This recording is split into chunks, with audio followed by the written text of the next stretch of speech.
அன்பர்களே, இந்த பதிவில் நாம் தமிழ் தேசிய வாக்குகளை சீமானிடம் இருந்து தட்டிப்பறித்த விஜய் என்பது பற்றி பார்ப்போம்.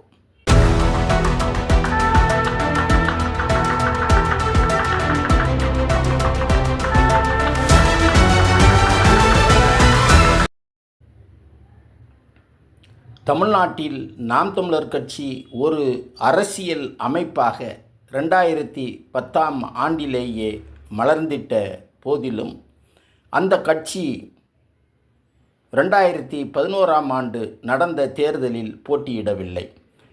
நாம் தமிழர் கட்சியின் தலைமை ஒருங்கிணைப்பாளர் சீமான் தலைமையில் 2016ஆம் ஆண்டிலேயே அக்கட்சி தேர்தல் அரசியலுக்குள் வந்தது. அதிலிருந்து எந்த கட்சியுடனும் கூட்டணி அமைக்காமல் தொடர்ந்து நாம் தமிழர் கட்சி தேர்தலை சந்தித்து வருகிறது. இவ்வாறு போட்டியிட்ட 2016ஆம் ஆண்டு சட்டமன்ற தேர்தலில் அந்த கட்சி 1.10% வாக்குகளை பெற்றது. அடுத்து 2019ஆம் ஆண்டு நடைபெற்ற நாடாளுமன்ற தேர்தலில் போட்டியிட்டு 3.89% வாக்குகளை பெற்றது. அதனைத் தொடர்ந்து 2021ஆம் ஆண்டு நடைபெற்ற சட்டமன்ற தேர்தலில் போட்டியிட்டு 6.72% வாக்குகளையும் 2024ஆம் ஆண்டு நாடாளுமன்ற தேர்தலில் போட்டியிட்டு 8.22% வாக்குகளையும் பெற்று அங்கீகரிக்கப்பட்ட அரசியல் கட்சியாகவும் தமிழ்நாட்டின் 3வது பெரிய கட்சியாகவும் வலுவடைந்து உருவெடுத்தது. இந்த நிலையில்தான் மிகுந்த உற்சாகத்துடனும் எதிர்பார்ப்புடனும் 2026ஆம் ஆண்டுக்கான தமிழ்நாடு சட்டமன்ற தேர்தலை சந்தித்தது நாம் தமிழர் கட்சி. சீமான் உறுதியாக வெற்றி பெறுவார், இன்னும் சிலரும் வெற்றி பெறுவார்கள் எனும் கள சூழல் தென்பட்டது. நாம் தமிழர் உறவுகளும் அதனை பெரிய அளவில் நம்பினார்கள். 10 முதல் 12% வரை வாக்குகளை பெறுவதும் உறுதி என நினைக்கவும் செய்தார்கள். நாம் தமிழரில் இல்லாத பெரும்பாலான தமிழ் தேசிய உணர்வாளர்களும் நாம் தமிழருக்காக களத்திற்கு வந்தார்கள். இந்த நம்பிக்கை தந்த உற்சாகத்தில் சீமான் அவர்கள் சிவகங்கை மாவட்டம் காரைக்குடி தொகுதியில் வேட்பாளராக களமிறங்கவும் செய்தார். ஆனால் தேர்தல் முடிவின் போது இவை அனைத்தும் தவிடுபொடியாகி காரைக்குடி தொகுதியில் போட்டியிட்ட நாம் தமிழர் கட்சியின் தலைமை ஒருங்கிணைப்பாளர் நட்சத்திர வேட்பாளர் சீமான் 4ஆம் இடத்திற்கு தள்ளப்பட்டு வேட்பாளர் வைப்பு தொகையையும் பறிகொடுத்தார். தமிழ்நாட்டில் 3வது பெரிய கட்சியாக இருந்த நாம் தமிழர் கட்சி அந்த இடத்தையும் இழந்தது. இந்த வீழ்ச்சி என்பது நாம் தமிழர் கட்சியின் மத்தியிலும் தமிழ் தேச உணர்வாளர்கள் மத்தியிலும் மிகுந்த அதிர்ச்சியை ஏற்படுத்தியுள்ளது. தேர்தலில் சீமானால் களம் இறக்கப்பட்ட அவர் உட்பட 234 வேட்பாளர்களும் ஒட்டுமொத்தமாக தோல்வி அடைந்ததுடன் வேட்பாளர் வைப்பு தொகையையும் பறிகொடுத்தனர். அனைவரும் 4வது இடத்திற்கும் 5வது இடத்திற்கும் தள்ளப்பட்டு விட்டனர். நாம் தமிழர்களுக்கு ஏற்பட்டுள்ள இந்த பின்னடைவு ஒட்டுமொத்த உலக தமிழர்களையும் வியப்புக்குள்ளாக்கியுள்ளது. இந்த தேர்தலில் விஜய் அனைத்து கட்சிகளின் வாக்குகளையும் கபளீகரம் செய்துள்ளார். அந்த வகையில் நாம் தமிழர் கட்சியின் 4% வாக்குகளையும் தன்வயப்படுத்தியுள்ளார். தமிழ்நாடு இதுவரை கண்டிராத வித்தியாசமான தேர்தல் முடிவுகளை சந்தித்து வருகிறது. தேர்தல் தொடர்பான அனைத்து கணிப்புகளையும் தலைகீழாக மாற்றிவிட்டது விஜயின் தாவேகா.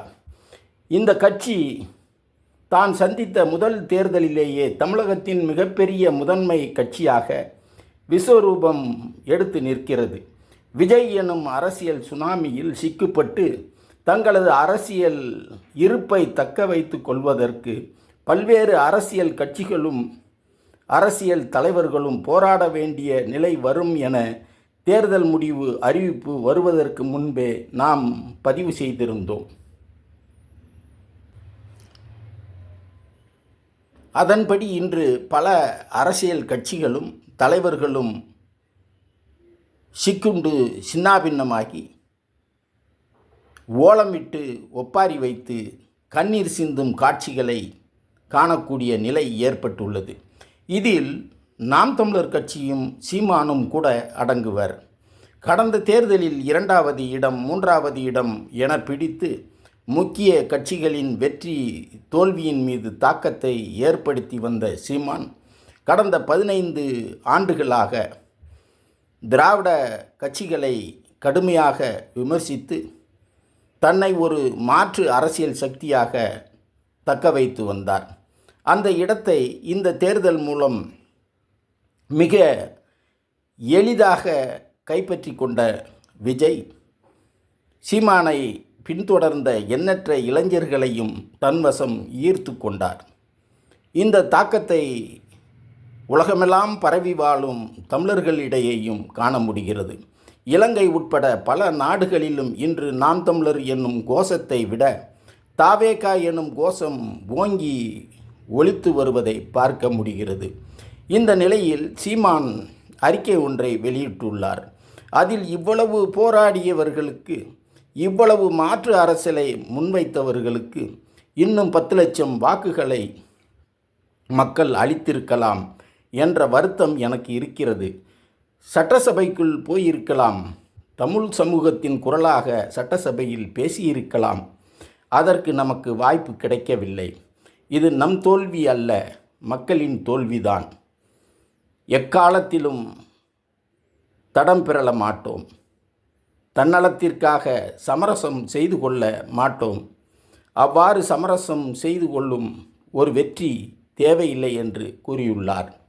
ஆனால் சீமான் சொல்வதைப் போல் இது மக்களுக்கான தோல்வி இல்லை. இது முழுக்க முழுக்க சீமானுக்கான தோல்வி, நாம் தமிழர் கட்சிக்கான தோல்வி. உண்மையில் அவர் அறிக்கையில் கூறியுள்ளவாறு இன்னும் 10 லட்சத்திற்கும் மேற்பட்டோர் நாம் தமிழருக்கு வாக்களிக்க தயாராக இருந்த தேர்தல்தான் இது. அந்த வாக்காளர்களின் நம்பகத்தன்மையை பெறுவதற்கு தவறிவிட்டதால் வந்த விளைவு இது. அதற்கான காரணங்கள் பல உள்ளன. சீமான் முன்வைத்த கொள்கை கோட்பாடுகளை முழுமையாக ஏற்றுக்கொண்டு அதற்காக வாக்களிக்கக்கூடியவர்களாக 10% மேற்பட்டோர் தயாராக இருந்தனர். இதில் 4% பேர் போக மீதி 6% பேர் இந்த கொள்கை கோட்பாட்டை செயல்படுத்துவதற்கு சீமானை விட விஜயே சரியானவர் என்று நினைத்ததால் ஏற்பட்ட தோல்வி இது. சுருங்கச் சொன்னால் தமிழ் தேசிய சிந்தனை கொண்டவர்களில் கடும்போக்கு வாதிகள் சீமானுக்கும் மிதம்போக்கு வாதிகள் விஜய்க்கும் வாக்களித்ததால் ஏற்பட்ட மாற்றம் இது. அதாவது விதை விதைத்து போராடி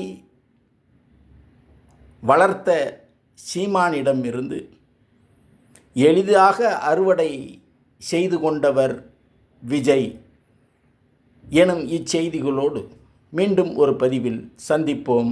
நன்றி.